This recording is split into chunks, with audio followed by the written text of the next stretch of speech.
Assalamualaikum warahmatullahi wabarakatuh.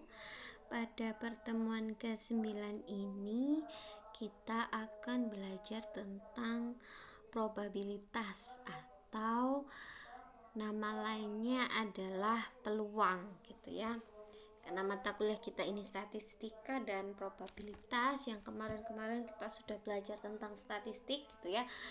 Pertemuan 9 ini kita belajar tentang probabilitas atau peluang. Pada probabilitas ini ada kata-kata yang definisi kata-kata yang sangat penting gitu ya, intinya. Yang pertama adalah ruang sampel. Ruang sampel itu merupakan himpunan dari keseluruhan kemungkinan yang akan terjadi pada suatu percobaan atau suatu kejadian. Jadi kejadian itu kemungkinan dari kejadian itu apa? Misalkan menang, kalah, atau seri gitu ya. Itu ruang sampel. Kemudian anggota dari ruang sampel ini disebut sebagai titik sampel. Gitu ya. Jadi menang itu merupakan titik sampel dari ruang sampel menang, kalah, dan seri gitu ya. Itu titik sampel. Kemudian ada namanya kejadian. Kejadian merupakan himpunan bagian dari ruang sampel. Jadi kejadiannya apa gitu ya di ruang sampel itu, apa yang terjadi di ruang sampel disebut sebagai kejadian. Kemungkinan. Kemudian sekarang contoh suatu percobaan. Nah, ini contohnya adalah pelemparan sebuah dadu dan mencatat angka yang muncul. Ya, berarti percobaannya adalah melempar sebuah dadu. Himpunan kejadian yang mungkin atau ruang sampelnya berarti dia mungkin munculnya angka 1, angka 2, angka 3, angka 4, angka 5, atau angka 6 gitu ya. Jadi ruang sampelnya itu himpunannya anggotanya ada 6. Misalkan A adalah kejadian munculnya angka genap. Nah, ini kejadian merupakan himpunan bagian dari ruang sampel gitu ya. Kalau yang diminta kejadian angka genap berarti himpunannya adalah 2, 4, 6. Sementara misalkan kejadian munculnya angka 5 atau lebih. Nah, ini kejadiannya angka 5 atau lebih berarti himpunannya isinya adalah 5 dan 6 gitu ya. Jadi kejadian merupakan himpunan bagian dari ruang sampel. Ini ilustrasinya ya. Kalau dadunya cuma 1 berarti ada 6 titik gitu ya, 6 titik. Kemudian kalau A itu genap berarti ini yang diminta. Kalau B itu lebih dari 5 atau 5 atau lebih berarti ini B-nya ini gitu ya. Contoh yang kedua, kalau sekarang dadunya itu ada 2 gitu ya, dilempar bersamaan, berarti ruang sampelnya itu bagaimana? Berarti ruang sampelnya itu ada 36. Dari mana 36? Ya, yang dadu yang pertama itu mungkin ada 6 kejadian gitu ya. Dadu yang kedua juga kemungkinannya ada 6. Jadi ruang sampelnya ada 36. Bisa kombinasi dari 11, 12, 13, 14, 15, 16, 21, 22, 23, 24, 25, dan 6, dan seterusnya. Ada 36 titik di ruang sampel. Kemudian contohnya misalkan A adalah kejadian muncul angka yang sama pada kedua dadu. Nah, berarti hanya ada 6 kemungkinan ya. 11, 22, 33, 44, 55, 66. Kejadian munculnya jumlah angka 10 atau lebih. Nah, jadi 2 dadu itu jumlahnya 10 itu ketika kapan? Ketika 4 tambah 6 atau 6 tambah 4, 5 tambah 5 gitu ya. Kalau lebih dari 10 berarti bisa 11 atau 12, berarti bisa 5 tambah 6 atau 6 tambah 5 gitu ya, atau 6 tambah 6. Itu adalah kejadian.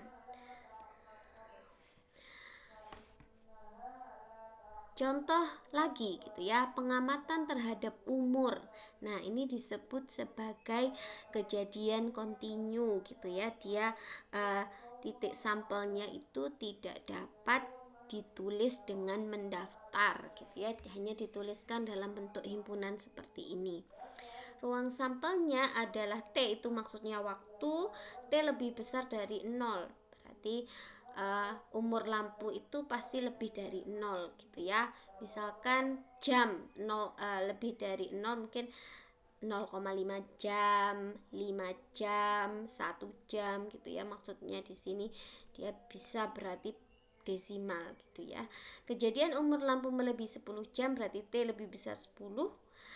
Kejadian umur lampu antara 0 sampai 250 jam berarti T 0 kurang dari T kurang dari sama dengan 250. Ya, ini contoh percobaan yang kontinu. Kemudian dalam suatu kejadian itu kita menggunakan operasi-operasi pada himpunan. Ya, di himpunan itu kita mengenal operasi irisan, operasi gabungan, dan operasi komplement. Kalau irisan berarti dia merupakan anggota dari kedua himpunan. Kalau gabungan berarti seluruh anggota himpunan gitu ya. Kalau komplement berarti yang bukan anggotanya. Ini adalah ilustrasinya. Jadi kalau irisan itu yang ada di tengah sini saja gitu ya, irisan yang ada di tengah sini saja. Kalau gabungan itu keseluruhan semuanya gitu ya. Kalau irisan ini dia yang warnanya dua, merah dan hijau ini ya. Kalau gabungan ini keseluruhan semuanya. Kalau komplement itu yang di luar ini ya, misalkan anggota A itu ada di dalam lingkaran, maka komplement A berarti yang tidak ada dalam lingkaran. Contoh, pelemparan sebuah dadu dan mencatat angka yang muncul. Ya, ini contoh yang pertama tadi. Misalkan kejadian munculnya angka genap, nah tadi udah ya, ada 3. Kejadian munculnya angka 5 atau lebih, itu ada 2 tadi sudah. Irisan A dan B berarti yang sama keduanya angka berapa? Oh, 6 berarti. Itu irisannya. Kalau gabungan berarti 2, 4, 5, 6 keseluruhan. Kalau komplement dari A, A-nya 2, 4, 6, yang bukan A di S ini apa? Berarti 1, 3, 5. Itu ya. Itu contohnya. Jadi 6 ini adalah irisan, kemudian gabungan berarti 2, 4, 5, 6. Kalau komplement dari A berarti 1, 3, 5 yang bukan A. Nah, ada beberapa kejadian lagi gitu ya yang dapat kita gunakan sifatnya di teori peluang. Yang pertama, 2 kejadian saling terpisah berarti tidak ada hubungan A dengan B. Ilustrasinya seperti ini, berarti bisa dikatakan irisan dari A dan B itu adalah himpunan kosong, tidak ada. Kejadian A dan kejadian B tidak saling berhubungan dan tidak dapat terjadi secara bersamaan. Itu ya, titik yang harus di stabilo gitu ya, atau di bold gitu adalah kejadian tersebut tidak dapat terjadi secara bersamaan atau irisannya itu merupakan himpunan kosong. Itu namanya kejadian saling terpisah. Misalkan kalau di sebuah dadu ganjil dan genap, nah itu adalah 2 kejadian yang saling pisah.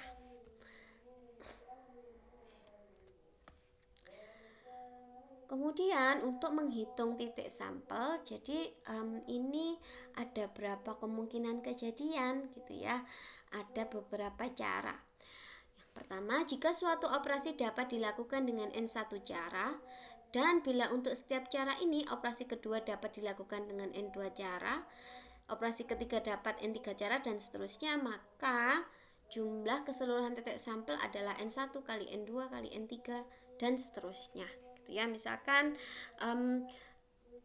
pemilihan satu orang dari 50 orang gitu ya, 50 mahasiswa dipilih satu yang laki-laki gitu ya, yang pertama. Kejadian kedua adalah dipilih lagi perempuan gitu ya. Jadi kejadian pertama tidak mempengaruhi kejadian kedua. Jumlah caranya bisa dikalikan. Contoh, 3 buah koin uang logam dilempar sekali, banyaknya titik sampel dalam ruang sampel. Ini koinnya ada 3 ya. Koin yang pertama itu ada 2 kemungkinan ya, bisa muka, bisa belakang gitu ya.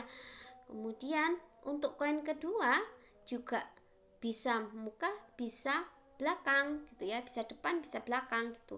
Untuk koin ketiga juga sama, depan atau belakang. Nah, kejadian ini bisa, ini tadi hintnya ya, tidak dapat terjadi secara bersamaan gitu ya. Jadi ini adalah saling pisah gitu ya. Jadi titik sampelnya adalah 2 kali 2 kali 2, yaitu 8 ya. Ini kan koin pertama tidak mempengaruhi koin kedua juga tidak mempengaruhi koin ketiga, tidak saling mempengaruhi gitu ya. Itu namanya saling bebas. Ini adalah ilustrasinya gitu ya. Jadi cara menghitung ruang sampel itu bisa gunakan di sini diagram pohon namanya. Ini bisa muka belakang, muka belakang, muka belakang, seperti ini caranya. Berarti ada 1, 2, 3, 4, 5, 6, 7, 8 kemungkinan.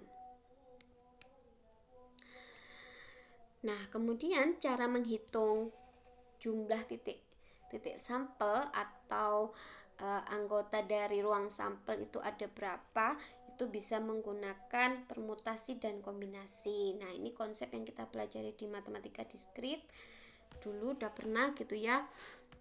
Pertama, kalau permutasi itu dia memperhatikan susunannya. Jadi muka belakang tidak sama dengan belakang muka ya. Susunannya diperhatikan, memperhatikan urutan.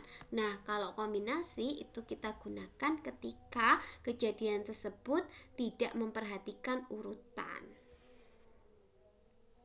Tanpa memperhatikan urutan. Contoh permutasi. Oh, ini pengertian dulu ya. Pengertian permutasi n objek berlainan dari adalah n faktorial. Banyaknya permutasi n objek berlainan bila diambil R sekaligus gitu ya. Jadi ada 10 mahasiswa, saya ambil 1, itu berarti n-nya 10, R-nya 1 gitu ya. Banyaknya permutasi n benda berlainan yang disusun melingkar. Nah, ini bisa disebut permutasi siklik gitu ya. Jadi yang satu orang itu berhenti, yang orang yang lainnya itu geser atau berpindah, itu berarti n-1 faktorial. Kemudian permutasi kedua, banyaknya permutasi yang berlainan dari n objek bila n1 adalah objek jenis pertama, objek jenis kedua N2 dan seterusnya. Nah, ini misalkan bola merah ada 3, bola biru ada 2, bola putih ada 5 gitu ya. Kemungkinan susunan yang mungkin dari ketiga jenis bola ini ada berapa? Itu menggunakan ini ya, N faktorial dibagi masing-masing jumlah bola tadi. Banyaknya cara menyekat N objek dalam R sel bila masing-masing berisi N1 objek pada sel pertama, N2 objek pada sel kedua, dan seterusnya. Ini konsep yang ini tadi bisa dibawa ke sini gitu ya. Ada N objek, misalkan ada 10 bola, kemudian ada 2 kotak gitu ya, misalkan seperti itu. Yang kotak pertama itu isinya 6 bola gitu, kotak yang kedua isinya 4 bola. Misalkan seperti itu. Bagaimana? Nah, ini berarti ruang sampelnya, banyaknya ruang sampel itu dihitung seperti ini. Kalau kombinasi berkaitan dengan penentuan banyak cara memilih objek dari sejumlah n objek tanpa memperhatikan urutannya. Kombinasi merupakan sekatan dengan 2 sel. Sel pertama berisi R objek yang dipilih dan N-R objek sisanya. Ya, kombinasi ini ibarat ada 2 kotak gitu ya di sini. yang kotak pertama itu berisi R objek, berarti kotak yang kedua isinya adalah N dikurangi R objek. Nah, ini berarti ini kalau permutasinya dari 2, berarti ini kan di sini ada pertama R faktorial, kemudian selanjutnya N min R faktorial gitu kan ya rumusnya. Kemudian rumus itu dikembangkan yang disebut kombinasi gitu ya. Bedanya dengan permutasi tadi ada R faktorialnya di sini. Contoh kombinasi, suatu kelas terdiri dari 4 pria dan 3 wanita. Banyaknya panitia yang dibentuk yang beranggotakan 2 pria dan 1 wanita berapa? Gitu ya. Berarti diambil 3 gitu ya. Dari 7 diambil 3. Banyaknya cara memilih 2 dari 4 pria. Berarti kombinasi 4,2. Banyaknya cara memilih 1 dari 3 wanita, berarti kombinasi 3,1. Nah, karena ini 2 kejadian yang saling bebas gitu ya. Berarti bagaimana caranya? 2 pria dan 1 wanita berarti dikalikan 6 kali 3 yaitu 18. Nah, setelah tadi kita menghitung ini banyaknya ruang sampel gitu ya, barulah kita menghitung peluangnya berapa. Ya, probabilitas atau peluang suatu kejadian merupakan ukuran ketidakpastian kejadian tersebut terjadi ya. Berarti kemungkinan terjadinya berapa gitu ya. Probabilitas kejadian A dinyatakan dengan PA, ini peluang A gitu ya. Ada aturan-aturan di probabilitas. Yang pertama, nilai peluang itu antara 0 dan 1. Kalau 0 berarti dia tidak mungkin terjadi, kalau 1 berarti dia pasti terjadi gitu ya. Peluang kosong, peluang tidak terjadi itu adalah 0. Peluang keseluruhan ruang sampel atau S ini semesta gitu ya, salah satunya pasti terjadi, itu ada sama dengan 1. Probabilitas untuk hasil berkemungkinan sama. Jika suatu percobaan dapat menghasilkan N macam hasil yang berkemungkinan sama gitu ya, dan jika tepat terdapat sebanyak N hasil yang berkaitan dengan A, maka probabilitas kejadian A adalah N kecil per N besar. Contoh gitu ya, percobaan pelemparan sebuah dadu. Misal A, kejadian munculnya angka genap. Jumlah keseluruhan kemungkinannya ada 6 ya di ruang sampel tadi. Kardinalitas ruang sampelnya itu adalah 6. Jumlah hasil yang mungkin untuk kejadian A, berarti A ini berapa? 3 gitu ya. 2 bisa 4 bisa 6. Maka peluangnya adalah 3/6 atau setengah. Ya. Jadi yang sama apanya? Oh, muncul angka 2 kemungkinannya adalah setengah 1/6 ya. Munculnya angka 4 itu juga sama 1/6. Munculnya angka 6 juga sama 1/6 gitu ya. Karena berkemungkinan sama 3 kejadian tadi, maka jumlah hasil kejadiannya 3 dibagi keseluruhannya 6. Contoh lagi, percobaan pengambilan selembar kartu dari 52 kartu bridge. Ini biasanya yang kalian gunakan untuk main poker, speeder, soliter itu ya.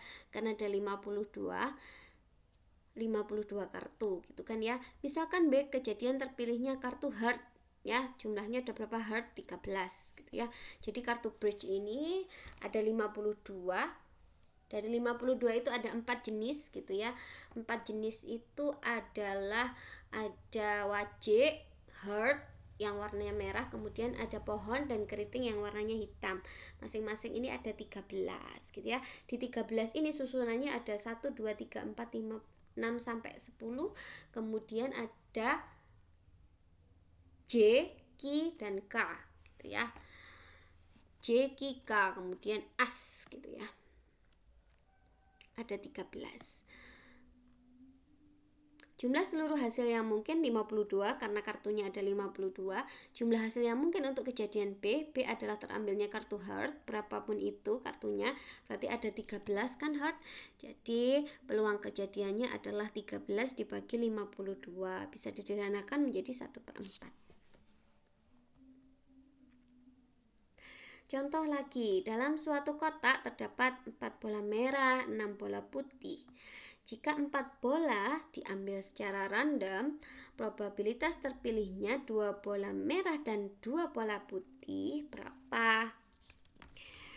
Nah, ini 2 bola merah diambil dari 4 bola merah, berarti kombinasi 4,2. Kemudian 2 bola putih diambil dari 6 bola putih, berarti kombinasi 6,2 gitu ya. Jumlah cara memilih 4 bola dari 10 bola berarti 10 kombinasi 10,4 gitu ya. Masing-masing kita hitung. Kemudian peluangnya berarti bagaimana? Peluangnya adalah, nah terambil tadi berapa? 6 dan 15 gitu ya. Ini memilih cara memilih 2 dari 4 bolanya 6, cara memilih 2 dari 6 bolanya 15. Jadi 6 kali 15.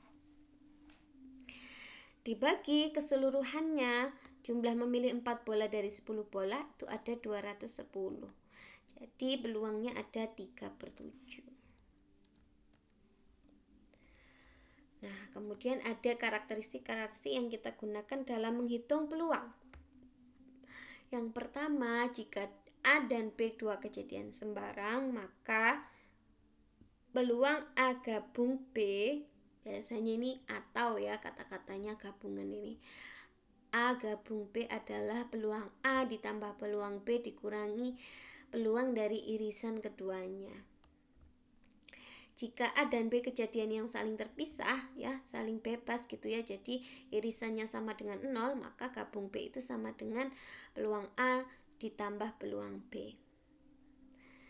Kemudian ada jika A dan A komplement adalah kejadian yang saling berkomplement, maka peluang A komplement adalah 1 dikurangi PA. Misalkan peluang Arema menang adalah 1/3 gitu ya. Berarti peluang Arema tidak menang itu berapa? Berarti sisanya 1 dikurangi 1/3, yaitu 2/3. Nah, bisa jadi kalah, bisa jadi seri gitu ya. Terus ada namanya peluang bersyarat. Peluang bersyarat itu jadi kejadian A dan B terjadi dalam suatu percobaan dengan syarat kejadian A ya. Syaratnya itu ada yang di belakang ini. Ini kejadian B bersyarat A. Jadi kejadian A harus terjadi dulu, baru mungkin terjadi kejadian B. Itu ada P A irisan B dibagi PA. Kejadian A dan B dapat terjadi pada suatu percobaan. PA irisan B, PA kali B bersyarat A. Nah, ini cuma dibalik aja dari rumus ini gitu ya. Kalau mau tahu PA irisan B berarti PA kali B bersyarat A. Atau sama dengan PB kali PA bersyarat B. Ini cuma dibolak-balik gitu ya, bisa digunakan mana aja rumusnya. Contoh, ini ada pria yang bekerja itu ada 460, pria yang tidak bekerja ada 40, wanita bekerja ada 140, wanita yang tidak bekerja ada 260 gitu ya maksudnya ini. Misalkan M adalah pria terpilih gitu ya, E adalah orang terpilih berstatus bekerja, jadi dipilih satu orang dari keseluruhan jumlah ini. Peluang terpilihnya itu adalah seorang pria dan bekerja adalah kita hitung dulu peluang dia berstatus bekerja. Bekerja itu berarti itu ada 600 ya, 600 dari keseluruhannya ini 300, berarti 900 ini keseluruhannya ya. Jadi peluang orang itu bekerja adalah 600 dibagi 900 sama dengan 2/3. Kemudian peluang dia bekerja dan laki-laki, berarti ini 460 dibagi 900 gitu ya, 23/45. Jadi peluang terpilihnya itu pria dengan syarat dia bekerja adalah 23/45 ini dibagi dengan 2/3, hasilnya 23/30 kalau sudah disederhanakan. Contoh probabilitas bersyarat laki. Diberikan sekumpulan kartu bridge yang terdiri dari 52 kartu. 2 buah kartu diambil satu persatu tanpa pengembalian. Nah, kalau tanpa pengembalian ini biasanya memang bersyarat gitu ya kuncinya. Probabilitas kartu heart terpilih pada 2 pengambilan adalah, nah, ini misalkan A1 adalah kejadian kartu heart yang terambil pada pengambilan pertama, A2 adalah pengambilan kedua. A1 dulu. A1 ini kartu heart semuanya ada 13 dari 52 kartu, jadi peluangnya adalah 13/52 atau 1/4. Kedua, karena sudah terambil 1 berarti sisa kartunya ada 51 gitu ya. Heartnya juga sudah terambil 1 berarti peluang 12/51. Itu ada 4/17. Jadi P, A1 dengan dan A2 ya, probabilitas kartu heart terpilih pada 2 pengambilan gitu ya, berarti itu syaratnya itu ada ini A1 1/4 kemudian dikalikan dengan pengambilan kedua 4/17, hasilnya 1/17 begitu ya. Nah, ini adalah ilustrasinya. Jadi ada 52 kartu, yang 13 heart, yang lainnya atau 39 lainnya non heart gitu ya. Kartu pertama pengambilan pertama itu atau kejadian pertama itu kartu heart ada 13 dibagi 52 berarti ada 1/4. Sisanya ada 51 kartu gitu ya. Ada 12 heart dan 39 lainnya non heart gitu ya, karena yang pertama ini sudah terambil heart. Ini berarti ada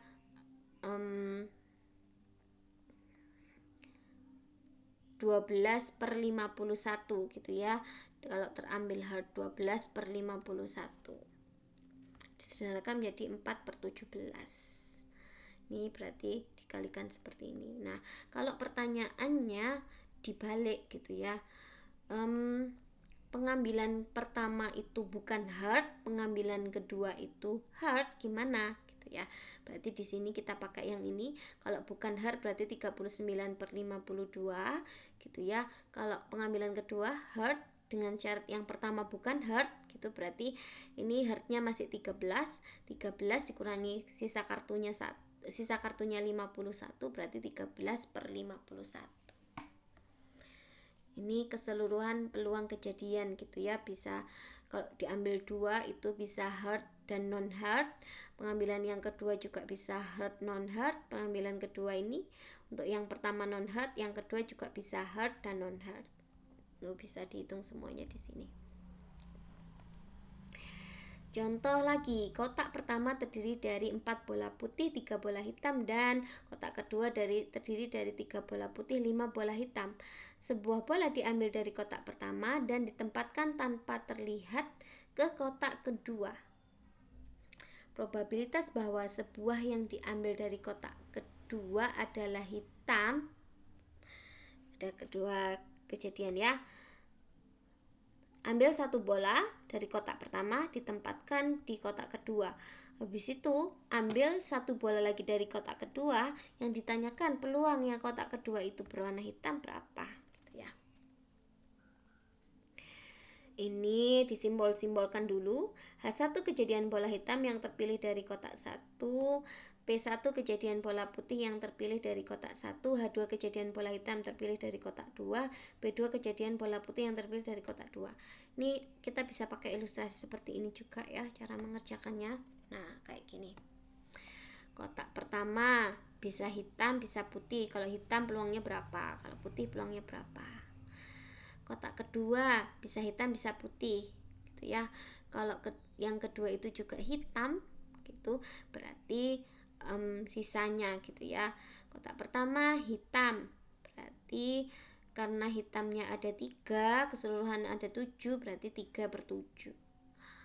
Kalau hitam sudah diambil gitu ya, hitam sudah ke kotak kedua, berarti kotak kedua ini hitamnya bertambah, ada 6 hitamnya, berarti peluangnya adalah 6/9 gitu ya. Jadi kalau misalkan peluang yang terambil terambil dari kotak kedua adalah hitam gitu ya, dengan syarat yang pertama juga hitam, itu ini 3/7 kali 6/9 dan seterusnya ini semua peluangnya. Berarti kalau yang ditanya tadi adalah sebuah yang diambil dari kotak kedua adalah hitam, berarti ini dan ini gitu ya. Hasilnya adalah ini atau ini gitu ya. Di sini kenapa pakai ini, karena gabungan ya, diambil dari yang kotak kedua itu hitam itu bisa jadi yang pertama itu bukan hitam, yang kedua hitam, yang pertama hitam, yang kedua hitam gitu ya. Ini yang pertama putih, kemudian yang kedua baru hitam, kalau ini hitam gitu ya. Kejadian ini tidak dapat terjadi secara bersama-sama, kejadian ini atau ini, jadi ditambah gitu ya. Ini maksudnya perhitungan di sini itu yaitu ini ditambah dengan ini. Nah, kemudian ada kejadian-kejadian yang saling bebas. Kalau tadi bersyarat gitu ya, sekarang kita belajar tentang yang saling bebas atau independen. Contoh, diberikan sekumpulan kartu bridge yang terdiri dari 52 kartu. 2 buah kartu diambil satu persatu dengan pengembalian.